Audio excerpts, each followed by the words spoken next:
Hello बच्चों, देखो हम लोग पढ़ने वाले हैं केमिस्ट्री।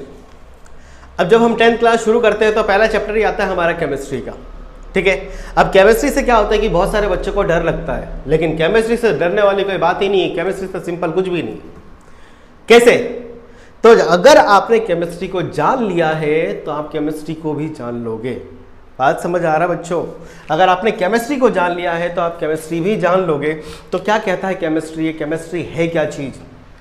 ठीक है, और केमिस्ट्री में क्या होता है? केमिकल्स होते हैं, कुछ केमिकल फॉर्मूला होता है, एक एटम दूसरे एटम से बाउंड होता है, कैसे रहते हैं ये साथ साथ, हमें ये सब बात करनी है। और अगर आप 10th का पहला चैप्टर पढ़ते हो तो आप बीच में अटक सकते हो, लेकिन अगर ये लेक्चर अगर आपने एक बार पढ़ लिया है तो 9th 10th 11th 12th सारे केमिस्ट्री आपको इजी हो जाएगी। तो बच्चों बने रहो, अच्छा लगे तो बाद में तुम सोचना कि क्या करना है सर का, लाइक सब्सक्राइब कमेंट क्या जो भी करना कर देना, लेकिन देखो पढ़ना हमारा मकसद है। तो ये केमिस्ट्री क्या है? तो केमिस्ट्री क्या कहता है कि द साइंस, पहली बात तो साइंस आ गया, व्हिच डील्स विद प्रॉपर्टीज। अब प्रॉपर्टीज तो आपको मालूम होगा, या तो फिजिकल होगा या फिर केमिकल होगा। Physical and chemical properties, composition, अरे वो कंपाउंड या फिर जो भी केमिकल है वो कैसे बना हुआ है, क्या क्या मिला हुआ है, और स्ट्रक्चर ऑफ द सब्सटेंस। हर एक का स्ट्रक्चर होता है, हमारा बॉडी स्ट्रक्चर होता है, हमारा सेल का स्ट्रक्चर होता है, हर एक का स्ट्रक्चर होता है, उसके स्ट्रक्चर एंड ट्रांसफॉर्मेशन जो भी होगा, ये सारी चीज आपको पढ़ना है यहाँ पे केमिस्ट्री में। अब सवाल आता है कि सर ये केमिस्ट्री वर्ड आया कहां से? तो केमिस्ट्री वर्ड जो है ना एक ग्रीक वर्ड है बेटा। केमिस्ट्री को ग्रीक वर्ड में जो कहा जाता है, इसको ध्यान से सुनो, आपको समझ में आ जाएगा। इसका नाम है कुछ ऐसा, खेमिया। ये पता नहीं क्या है, इसका ग्रीक में है ऐसा, यहीं से बना है केमिया। तो यहां देखो, इस केमिया का मतलब होता है कास्ट टुगेदर, हम साथ साथ है, कास्ट टुगेदर, या फिर इसको ऐसा बोलते हैं पोर टुगेदर। हम तो बोलते हैं बाइंड टुगेदर, ये हमारा वर्ड है बाइंड टुगेदर। एक्चुअली में क्या है? कास्ट टुगेदर, किसी दो को हमें यहां पे जोड़ कर रखेंगे या दो से ज्यादा को जोड़ कर रखेंगे। जैसे कि एक टीचर को स्टूडेंट के साथ जो जुड़ाव रहता है, एक टीचर स्टूडेंट को जोड़ के रखता है, स्टूडेंट टीचर को जोड़ के रखता है, उसी तरह। लेकिन हम लोग किसके अकॉर्डिंग बात करेंगे? केमिस्ट्री के अकॉर्डिंग बात करेंगे, कास्ट टुगेदर। ठीक है, तो बच्चों कास्ट टुगेदर, तो हम लोग क्या पढ़ते हैं? बेसिकली पहले एटम पढ़ते हैं, ठीक है, और एटम से हो जाता है एक मॉलिक्यूल, फिर मॉलिक्यूल से कंपाउंड, ऐसा कुछ बनता है। मैं एग्जांपल के तौर पे समझा रहा हूं, जो बताने वाला हूं बहुत अहम है। जैसे ये हाइड्रोजन है, एटम है, H2 क्या है? मॉलिक्यूल है, और एक H2SO4 ये क्या है? कंपाउंड है। अब बताओ यहाँ पे दो हाइड्रोजन एक साथ कैसे है? यहाँ पर दो हाइड्रोजन, एक सल्फर और 4 ऑक्सीजन आपस में जुड़े कैसे हैं? तो हमें तो दरअसल ये बात करनी पड़ेगी बच्चों कि आपस में ये जो एटम्स कैसे बंधे हुए हैं, क्योंकि इन्होंने बोला ना केमिस्ट्री का मतलब कास्ट टुगेदर, ये भी केमिस्ट्री के अंदर आता है। तो मैं आपको वो बात बताने वाला हूं जिससे ये सारे के सारे एटम्स, एलिमेंट आपस में बाइंड रखते हैं। क्या रहते हैं? बाइंड रहते हैं, और जिससे बंधा हुआ होता है उसको हम लोग बोलते हैं केमिस्ट्री में बॉन्ड, जेम्स बॉन्ड। क्या बोलते हैं? James bond. जैसे ही इसका मीनिंग आया बाइंड टुगेदर, तो हमने बोल दिया केमिकल बॉन्ड। तो आपको पढ़ना पड़ेगा केमिकल बॉन्ड। अगर आपको मालूम पड़ेगा कि केमिकल बॉन्ड क्या होता है तो सारे एलिमेंट्स को आप तहस नहस कर दोगे, मतलब सब कुछ आप समझ जाओगे। तो देखो, अगर हम बात करें बेटा केमिकल बॉन्ड की, what do you mean by chemical bond? क्या होता है केमिकल बॉन्ड? बोले केमिकल बॉन्ड क्या होता है? अरे बाइंड एटम्स टुगेदर, बस इतनी सी बात है। एक ऐसा बॉन्ड है, ऐसा मतलब आप समझ लो टीचर और स्टूडेंट का बॉन्ड, मम्मी पापा का बॉन्ड उससे, दोस्ती का बॉन्ड इससे, इस तरीके से तुम्हारी BFF का बॉन्ड। तो ये बात समझ में आ रही है, बाइंड टुगेदर। लेकिन हम लोग एटम से रिलेटेड बात करेंगे तो क्या होता है? केमिकल बॉन्ड मतलब bind atoms together is called my chemical bond. और ये जो केमिकल बॉन्ड अगर आप देखोगे तो आप पाओगे कि पहला होता है एक आयोनिक बॉन्ड। क्या होता है बेटा? Ionic bond. दूसरा होता है आपका कोवैलेंट बॉन्ड। तीसरा होता है आपका कोऑर्डिनेट बॉन्ड, ये आप कुछ बाद में भी पढ़ोगे। और एक फोर्थ होता है आपका हाइड्रोजन बॉन्ड। ये इतने तरीके के जेम्स बॉन्ड होते हैं जो पूरे केमिस्ट्री में तहलका मचा के रखते हैं ये, ठीक है। 1 2 3 4 1 2 3 4 gets on the order more. अरे यहां देखो, ये है आयनिक कोवेलेंट कोऑर्डिनेट और हाइड्रोजन बॉन्ड। दरअसल क्या होता है, आपका केमिस्ट्री, आप जितने भी कंपाउंड पढ़ोगे, जितने भी सब्सटेंसेस पढ़ोगे, ये हर एक एटम, कंपाउंड्स, मॉलिक्यूल जो भी बोलो, ये इन्हीं चारों में से बंधे हुए होते हैं किसी ना किसी बॉन्ड से। एक्चुअली में अगर मैं आपसे बात करूं तो क्या होता है बेटा, हर एटम, हर सब्सटेंस किसी ना किसी बॉन्ड के साथ बंधे रहते हैं। अब वो बॉन्ड के साथ बंधे रहते हैं तो भैया केमिकल रिएक्शन करेंगे, कुछ उसमें होगा तो क्या बॉन्ड में बदलाव वगैरह आएगा, तो कुछ नया बनेगा।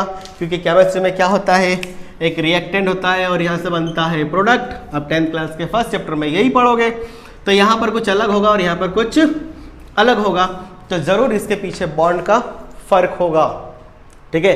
अब इतना तो समझते हो कि इनिशियल में जो भी सब्सटेंस होगा, इसके पास जो बॉन्ड होगा वो टूटेगा, फिर एक नया बॉन्ड बनेगा, तो एक नया सब्सटेंस बनेगा, जिसको हम लोग बोलते हैं प्रोडक्ट। तो हम लोग बात करते हैं पहले किसके बारे में, केमिकल बॉन्ड के बारे में।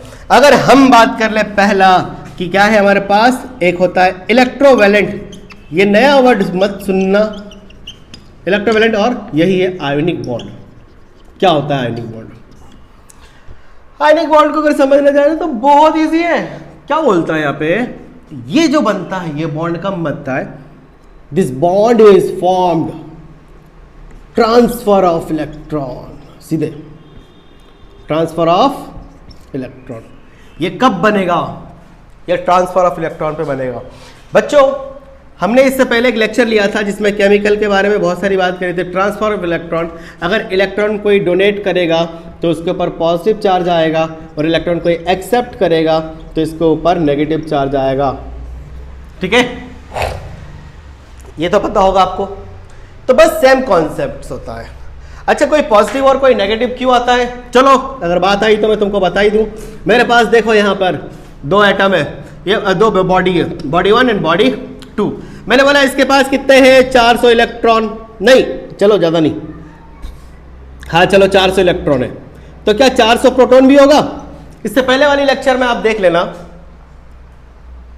Atoms are electrically neutral, atoms are electrically neutral, जितने नेगेटिव चार्ज उतने पॉजिटिव चार्ज। चलो मैंने बोला इनके पास, अरे 500 इलेक्ट्रॉन तो क्या हो जाएगा, 500 proton, 500 proton. Atoms are electrically neutral, इसका मतलब जितना इलेक्ट्रॉन उतना तुम्हारा प्रोटॉन होगा, सीधी सी बात है। अब मैंने कुछ ऐसा कर दिया, जरूरत पड़ गई इसको, इन्होंने क्या करा, इन भाई साहब को 100 इलेक्ट्रॉन दे दिया। जब इसको 100 इलेक्ट्रॉन दे दिया तो 400 माइनस में 100 इक्वल टू यहाँ पे 300 इलेक्ट्रॉन बचे इसके पास। लेकिन प्रोटॉन जो है अभी के भी 400 ही है। ये देखो पॉजिटिव, और ये क्या है यहाँ पे नेगेटिव। बच्चे क्या बात समझ में आ रहा है? यहां पर नेगेटिव कम है, पॉजिटिव ज्यादा है। अरे जिसकी चलेगी वही तो चलेगा, जो ज्यादा वही चला, वही उसी के थाक रहेगी यार। मतलब समझ नहीं रहे हो आप? अरे बहुमत भाई साहब का है, किसका? ये प्रोटॉन भाई साहब का है, ठीक है। अब बहुमत इसकी है तो इसकी चलेगी ना, तो इसीलिए ये body act as a positive. अब इन भाई साहब को देख लेते हैं, इन्होंने क्या करा, अरे 500 इलेक्ट्रॉन पहले से था, 100 इलेक्ट्रॉन और ले लिया भाई साहब ने, क्या हो गया 600 इलेक्ट्रॉन। अबे यार, और ये क्या है यहाँ पे 500 प्रोटॉन, पॉजिटिव है 500, नेगेटिव है 600। अब चलेगी किसकी? नेगेटिव, तो ये बिहेव लाइक अ नेगेटिव। तो बात समझ में आ रहा है कि इलेक्ट्रॉन कोई देता है तो क्या होता है, और इलेक्ट्रॉन कोई लेता है तो क्या होता है। समझ रहे हो? घेला नहीं भाई। तो आयनिक बॉन्ड कैसे बनता है? तो ट्रांसफर ऑफ इलेक्ट्रॉन से बनता है। और इलेक्ट्रॉन ट्रांसफर कब करता है? बच्चे मैंने बताया था इससे पहले लेक्चर में, जब ऑक्टेट कंप्लीट करना होता है तब ये ट्रांसफर करता है या गेन करता है। एग्जाम्पल इलेक्ट्रोवैलेंट का ले लो, तो मैंने बोला कि NaCl हमारा तो फेवरेट है, सोडियम से रिलेटेड। इसमें क्या होता है, Na होता है और एक Cl होता है, दोनों को साथ में मिलाते हैं तो ये बनाता है NaCl। लेकिन ये आसानी से नहीं बन जाता है, इसके पीछे थोड़ा सा केमिस्ट्री रहता है। That's like a chemical an equation. वो बोलते ना हीरो हीरो में केमिस्ट्री, कुछ तो रहता है ना उनके बीच में। तो देखो क्या रहता है, सोडियम का एटॉमिक नंबर 11, इसका एटॉमिक नंबर 17। यहां पे अगर मैं लगाऊं 11 और 17, बोर इलेक्ट्रॉनिक कॉन्फ़िगरेशन क्या लगेगा? अरे के एलिमेंट करते हैं तो 2 8 और 1, इसमें 2, 8 और 7 क्योंकि 17 है। अब क्या बोला, हर एक को क्या चाहिए आखिरी में, आउटर मोस्ट इलेक्ट्रॉन में क्या चाहिए, 8 इलेक्ट्रॉन, ऑक्टेट कंप्लीट, इसको भी ऑक्टेट कंप्लीट चाहिए तभी तो ये मानेंगे। तो ये भाई साहब क्या करेंगे, ये एक इलेक्ट्रॉन इनको दे देंगे, एक इलेक्ट्रॉन इनको दे दिया। जैसे एक इलेक्ट्रॉन इनको देते हैं तो इनके पास आखिरी में 8 बचता है और इनके पास आखिरी में भी 8 हो जाता है, ऑक्टेट कंप्लीट। तो जैसे एक इलेक्ट्रॉन दिया पॉजिटिव और जैसे इलेक्ट्रॉन नेगेटिव, तो फाइनली क्या होता है, सेकेंड स्टेप ये आता है, ऐसा कुछ होता है, Na पॉजिटिव और Cl नेगेटिव से ये आपस में ऐसे आ जाते हैं। और देखो तुम लोगों को मालूम है पॉजिटिव और नेगेटिव के बीच में अट्रैक्शन होता है, मैं कुछ गलत बात नहीं कह रहा हूं लेकिन होता है, तुम भी तो देख के अट्रैक्ट हो जाते हो हराम, तो सॉरी। तो देखो पॉजिटिव और नेगेटिव के बीच में एक इलेक्ट्रॉन का ऐसा क्लाउड बनता है और फाइनली क्या बन जाता है तुम्हारा NaCl। तो इस तरीके से कंपाउंड्स, इस तरीके से कंपाउंड्स कैसे बनते हैं, इस तरीके से इलेक्ट्रोवैलेंट बॉन्ड से बनता है। एक और एग्जांपल दिखाऊं क्या, जैसे यहां देखो Mg और O2 को मुझे करना, ऑक्सीजन को क्या करना है, Mg और O को मुझे रिएक्शन करके बनाना है कुछ। तो Mg को देखोगे तो यहाँ पे क्या होता है 2, 8 और 2 होगा, अरे इलेक्ट्रॉन नंबर 12 है, इसका कितना होता है तुम्हारा 8। अब इसमें 2 और 6 हो जाएगा, ये 2 इलेक्ट्रॉन इसको दे देगा, 2 इलेक्ट्रॉन ये ले लेंगे, तो फिर क्या हो जाएगा, Mg ने 2 इलेक्ट्रॉन इसको दिया तो MgO2 हो गया ना, और ये भी इस तरीके से हो जाएगा ना, यहाँ पे बात समझ रहे हो, 2 इलेक्ट्रॉन दिया 2 इलेक्ट्रॉन लिया तो MgO इस तरीके से ये बना लेंगे। तो बस ये कहना चाह रहा हूं, यहाँ पे इसके पास 2 इलेक्ट्रॉन ये देगा, 2 इलेक्ट्रॉन एक्सेप्ट कर लेगा, इनके बीच में बॉन्ड बन जाएगी, ऐसा कुछ बन जाएगा, ये आयनिक कंपाउंड है। एक तो पहला हो गया तुम्हारा आयनिक बॉन्ड, लेकिन दूसरा भी होता है, और दूसरा होता है कोवेलेंट बॉन्ड। यही सारे बॉन्ड तुम्हारे रहेंगे केमिस्ट्री में, आयनिक बॉन्ड, कोवेलेंट बॉन्ड, तीसरा बॉन्ड की बारे में बात कर लेंगे। तो चलो हम लोग पहले कोवेलेंट बॉन्ड की बात करते हैं। क्या होता है covalent bond, what do you mean bye covalent bond? इसको समझने जाओ तो बहुत आसान है, क्या बोलता है पता है, ये शेयर करते हैं, शेयरिंग ऑफ इलेक्ट्रॉन, क्या बोला बच्चों, शेयरिंग ऑफ इलेक्ट्रॉन।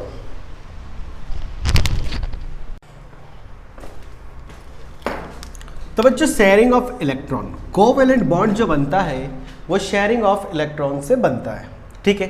अब इलेक्ट्रॉन शेयर कब करेगा, है ना, तो इलेक्ट्रॉन शेयर जो करेगा बेटा वो तब करेगा जब इसे ऑक्टेट कंप्लीट करने की ज़रूरत होती है।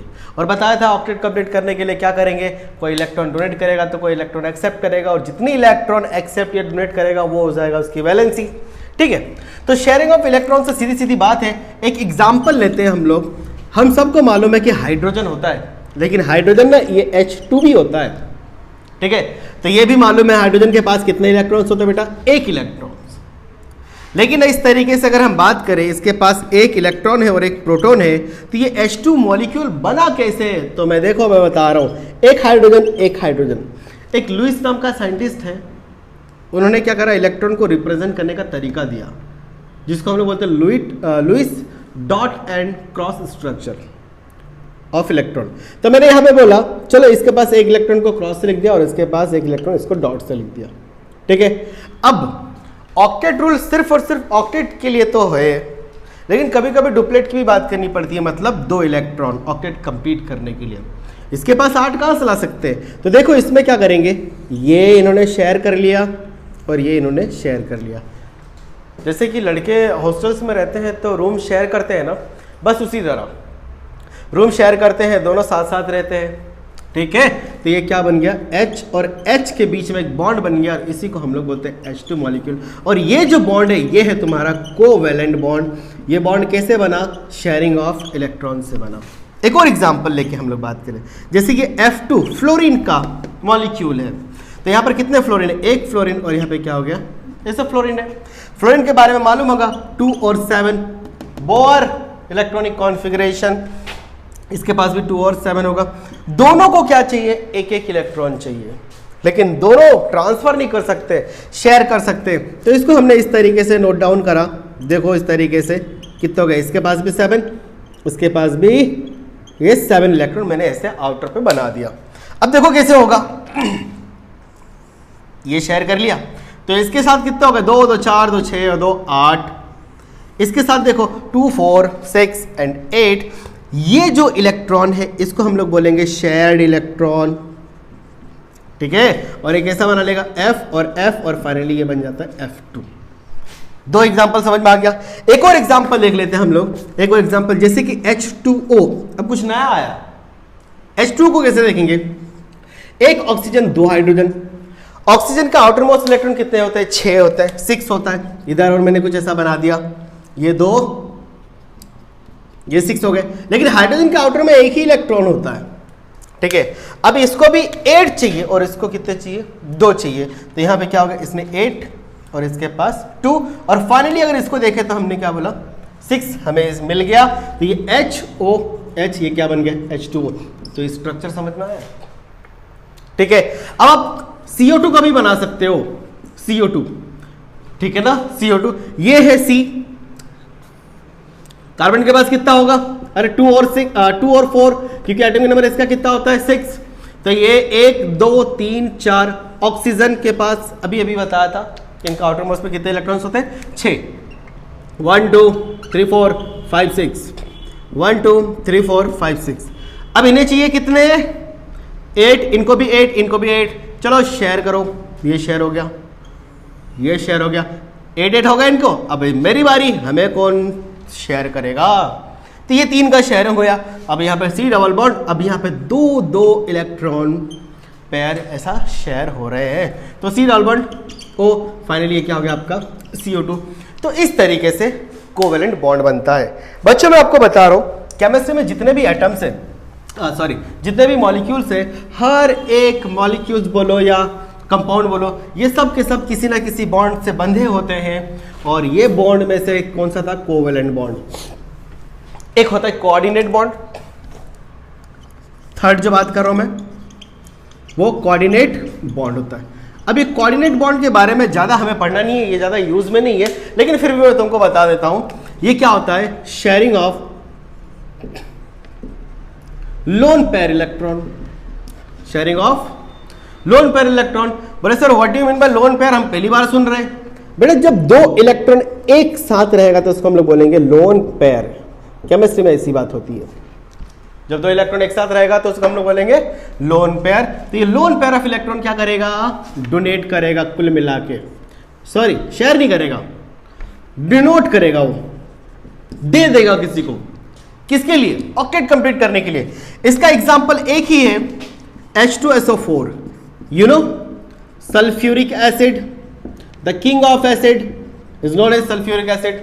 अब H2SO4 हाइड्रोजन कितने 2, सल्फर 1, ऑक्सीजन कितने 4। इसका स्ट्रक्चर बनाने की कोशिश करता हूं मैं, sulphur oxygen hydrogen oxygen hydrogen oxygen oxygen. चलो Lewis dot structure and cross structure से हम इसके इलेक्ट्रॉन्स को फिलअप करने की कोशिश कर रहे हैं। यहां पर लिख देता हूं मैं 2, यहां पर लिख देता हूं 1 1, यहां पर लिख देता हूं 2। ऑक्सीजन के सराउंडिंग कितने इलेक्ट्रॉन 8 इलेक्ट्रॉन, नहीं 6, ये हो गया ऐसे कुछ। इसके बारे में हम बात करें, ये हो गया ऐसे कुछ। चलो हाइड्रोजन के पास एक ही इलेक्ट्रॉन्स रहते हैं, एक ही इलेक्ट्रॉन्स रहते हैं। अब हम सबकी ऑक्टेट कंप्लीट करेंगे, रूल्स तो यही कहता है ना। तो एक ऑक्टेट कंप्लीट करने के लिए यहां देखो, इसका तो डुप्लेट, काम खत्म। इसका देखो ऑक्सीजन के पास कितने हो गए 2 2 2 4 और 4 8, इसके 2 काम, इसके 2 में काम हो गया। अब इनकी हम बात करें, इनको भी ज्वाइन कर देते हैं, 2 2 4 और 4 6, ठीक है। सल्फर के पास कितना था 2 2 4 और 2 6 और 2 8। अब इन दोनों के पास जो आपके पास कितने इलेक्ट्रॉन्स थे 6 और 6 इलेक्ट्रॉन्स। अब इनको इलेक्ट्रॉन्स कौन देगा, तो ये सल्फर क्या करेंगे पता आपको बेटा, ये ऐसे करेंगे, इसको दोनों इलेक्ट्रॉन एक साथ दे देंगे और इसको दोनों इलेक्ट्रॉन एक साथ देंगे, और फाइनली स्ट्रक्चर ऐसा आ जाता है HOSOH, इधर हो गया आपका O और इधर हो गया आपका O। कोऑर्डिनेट बॉन्ड को हम लोग ऐसे एरो से डिनोट करते हैं, क्लियर है। अब ये क्लियर हो गया, तो एक लास्ट वन जो बॉन्ड होता है, जो अधिकतर देखा जाता है लेकिन बच्चों को समझ में नहीं आता है, लेकिन रहता तो है, ठीक है। अब रहता तो है, वो क्या है आपका, एक होता है हाइड्रोजन बॉन्ड,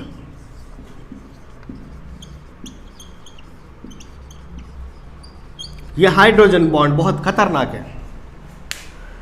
ये हाइड्रोजन बॉन्ड कौन पता करता है? आप आगे पढ़ोगे।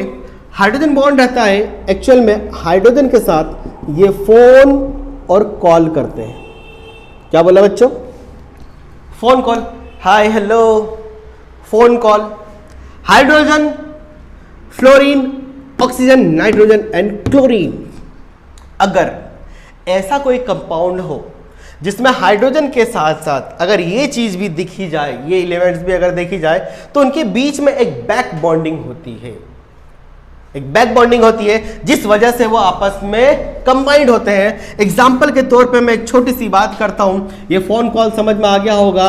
ये इन सब के साथ ये एक बॉन्ड बनाएगा जिसका नाम है हाइड्रोजन बॉन्ड, तो फोन कॉल हो गया। चलो ठीक है। H2O, क्या आपको एक H2O का मॉलिक्यूल दिखता है? क्या ढेर सारा मॉलिक्यूल दिखता है ना H2O का? एक बाल्टी भर के पानी, एक बोतल भर के पानी देख लो कैसे होता है। अभी अभी H2O का स्ट्रक्चर बनाया था, ऐसा हो गया। फिर मैंने एक H का स्ट्रक्चर, H2O का स्ट्रक्चर ऐसा बना लिया, फिर एक का मैंने ऐसा बना लिया। तो बच्चे देखो तो क्या हाइड्रोजन के नजदीक ऑक्सीजन मिल रहा है क्या?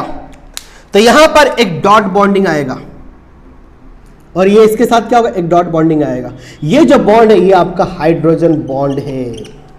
और आपको एक बहुत खास बात बता रहा हूं, अगर किसी में H बॉन्ड देखा गया है तो वो होगा आपका लिक्विड स्टेट में।